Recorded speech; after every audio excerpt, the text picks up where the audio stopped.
मध्य प्रदेश के खंडवा जिले से इंसानियत को शर्मसार करने वाली घटना सामने आई, जहां शादी के कार्यक्रम में एक 45 वर्षीय आदिवासी महिला के साथ सामूहिक दुष्कर्म किया गया, फिर हत्या कर दी गई। हत्या से पहले आरोपियों ने महिला के साथ ऐसी हैवानियत की कि बच्चेदानी तक बाहर निकल आई। इस घटना के बाद से इलाके में सनसनी फैल गई। पूरी घटना खालवा थाना क्षेत्र के रोशनी चौकी क्षेत्र की है। गांव के एक शादी का कार्यक्रम था, जिसमें शामिल होने के लिए आसपास के गांव के लोग पहुंचे थे। महिला भी अपने परिवार के साथ शादी में शामिल होने आई थी, लेकिन अचानक देर रात वे गायब हो गई। जब शनिवार की सुबह गांव में हरी के घर के पीछे महिलाओं के एक महिला को पड़ा हुआ देखा, तो पास जाकर देखने पर पता चला कि महिला की सांसें चल रही हैं। महिला की पहचान उसी गांव में रहने वाली महिला के रूप में हुई।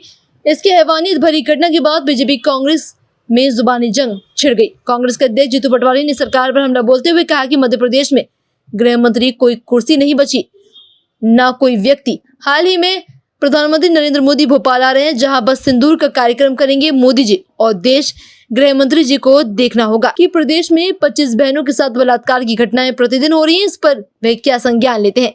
जो खंडवा में जो काम हुआ वह दिल्ली के निर्भया कांड के बराबर है। इसके बाद भी यदि प्रदेश के मुखिया ये कहते हैं कि मैं योग्य हूँ, तो उनको शर्म आनी चाहिए। मध्य प्रदेश में गृह नाम का कोई कुर्सी बची नहीं, न कोई व्यक्ति है। बहुत दुख है। अभी मोदी जी आ रहे हैं भोपाल और सिंदूर का कार्यक्रम करेंगे, उसमें सब महिलाएं बहनें पार्टिसिपेट करें। मोदी जी को अब ये देखना पड़ेगा, देश के गृह मंत्री को देखना पड़ेगा कि मध्य प्रदेश में 25 बहनों के साथ रोज बलात्कार होता है। खंडवा की जघन्य गैंग रेप हत्याकांड क्या है? एक बेटी के साथ बलात्कार किया और उसकी बच्चादानी राड़ डालकर प्राइवेट पार्ट से निकाल के फेंक दिया। क्या ये वो दिल्ली में निर्भया हुआ था उससे खतरनाक काम नहीं है? और अगर इसके बाद भी गृह मंत्री ये कहते हैं मैं योग्य हूं, तो मुझे शर्म आती है कि मेरे मध्य प्रदेश का गृह मंत्री इतना अयोग्य है। सर, खंडवा में एक 45 वर्षीय आदिवासी महिला के साथ गैंगरेप की घटना आई है। कांग्रेस ने कभी काफी तीखे आरोप सरकार पर लगा है। देखिए, जो घटना हुई है बड़ी दुखद है और भारतीय जनता पार्टी की पूर्ण संवेदनाएं हैं उस परिवार के साथ। लेकिन आपने ये देखिए, उस पर जो अपराधी हैं वो अपराधी उनके परिवार के परिचित रहे हैं, परिजन हैं, और परिचित होने के बाद उनको पुलिस ने गिरफ्तार कर लिया है। और जिस प्रकार से आपने देखा कि केंद्र में प्रधानमंत्री श्री मोदी जी की सरकार मृत्युदंड का कानून लाई, वो 56 साल कांग्रेस का शासन रहा।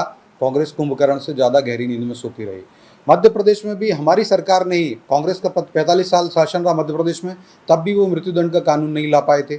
हमारी सरकार ने ही वो मृत्युदंड का कानून लेके आए। जीरो टॉलरेंस से जो भी अपराधी हैं, अपराधियों को मृत्युदंड तक के कानून सजा देने के लिए हमारी सरकार प्रतिबद्ध है। ऐसे कानून बनाए, उसमें जीरो टॉलरेंस पर कार्रवाई हो रही है। लेकिन अगर ये सामाजिक जिम्मेदारी भी है, कांग्रेस के नेतागण इस प्रकार के बयान देते हैं, उनकी एक्टिविटीज़ जो हैं अपराधियों को बल देती हैं। कैटालिस्ट का काम करते हैं कांग्रेस के नेताओं के बयान और उनकी एक्टिविटीज़।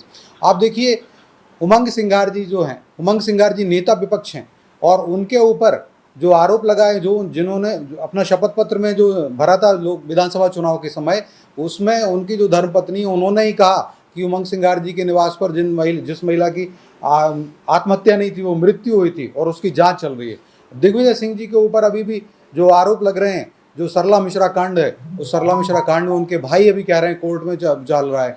तो और जीतू पटवारी जी स्वयं माताओं बहनों का अपमान करने वाले, वो उनमें चाशनी और रस ढूंढने वाले। मुझे लगता है कांग्रेस के नेताओं का और समस्त राजनीतिक दलों की भी यही जिम्मेदारी है। कांग्रेस को ऐसे नेताओं को अपने पद, उनके जो पद हैं, उनसे हटाना चाहिए।